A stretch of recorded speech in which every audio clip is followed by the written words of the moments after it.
Welcome to today's episode of Connect the Dots, a production of Industry Intelligence Incorporated. I'm your host, Nevin Barich, and today's topic, the presidential election. Now, this is an interesting topic for a number of reasons. First, we at Industry Intel do not report on or talk about politics simply for the sake of politics. That's not what we do. We don't discuss the pros and cons of candidates. We don't take sides on political issues. We are nonpartisan. That being said, we are a market intelligence provider for major areas of business: forestry, packaging, food and beverage, household and personal products, pulp and paper, healthcare. We provide news, data, and analysis for these and other industry sectors. And the fact of the matter is, the results of the election could impact these sectors in very significant ways. And we're going to talk about the election results in a minute, but first let's just highlight at a very broad level on how the results of the election could impact some of these industries. Food and beverage. Last week, the Consumer Brands Association, a major U.S. food and beverage trade body, said it expects a tougher regulatory regime under President-elect Joe Biden than under current President Donald Trump. Healthcare, specifically the coronavirus pandemic. We've seen how the federal government under President Trump has responded to the pandemic. President-elect Biden, based on what he has said during and after the campaign, plans to at least try to apply a heavier hand on the pandemic at the federal level, particularly the issuance of a federal mask mandate. Now, you may think a heavier federal hand is good, or you may think it's bad, and it's not my place to give you my opinion. But I think it's fair to say that at least on paper, the federal government under Biden will take a different approach. Retail and packaging. Over the past several months, more consumers have opted for online retail for safety reasons.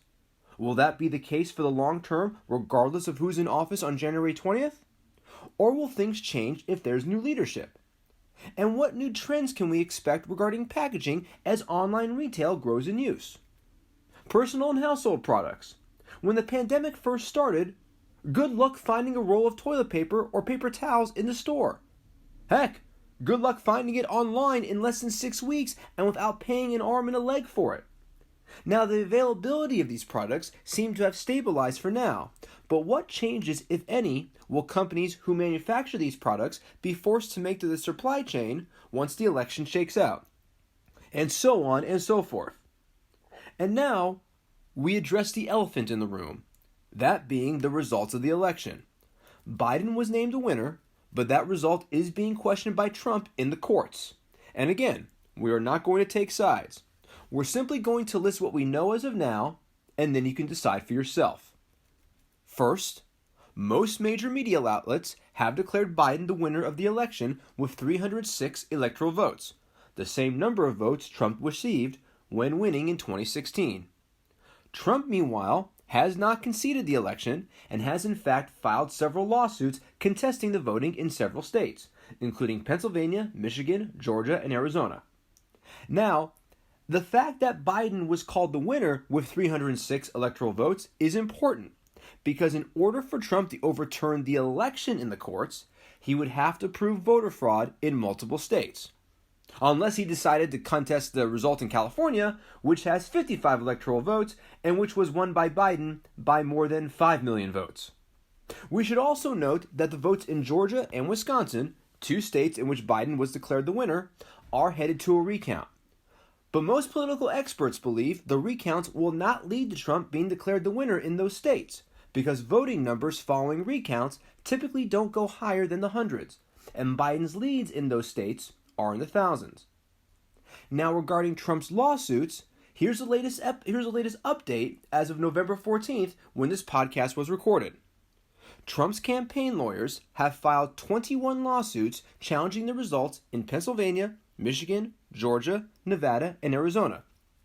Of those lawsuits, Trump has, to this point, won one of them.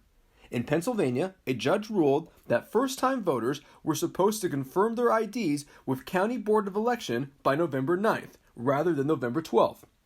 Now, that decision opens the door for disqualifying the votes of people who didn't verify their IDs in time.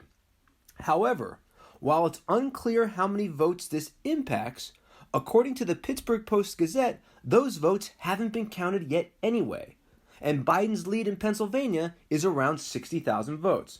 So it doesn't seem that this lawsuit will move the needle for Trump. Regarding the other 20 lawsuits, Trump and other Republicans have withdrawn from or lost 13 of them, and 7 of them are still pending. So right now, we're going to connect what dots we can, and the dots are these. Biden was named the winner of the election by most media outlets. Trump's lawsuits thus far are not going his way. Now, more lawsuits could be coming, and remember that there are 7 lawsuits still pending, and we're a long way from January 20th. But for the time being, it would seem that when January 20th comes, Biden will be the one sworn to office. And that can mean very big changes for the industries that Industry Intel covers. And we'll be sure to cover whatever changes those might be. And that's going to do it for this week's episode of Connect the Dots, a production of Industry Intelligence. You know, at Industry Intel, we pride ourselves on helping you to better understand your industry's challenges. How do we do this? Just find out for yourself. Visit our website at www.industryintel.com. Check out all episodes of our podcast. Check out our blogs. And shoot us an email and ask us about Microsoft Teams integration. We help our clients make their business better. Let us help you do the same. Until next time, I'm Nevin Barich. Take care.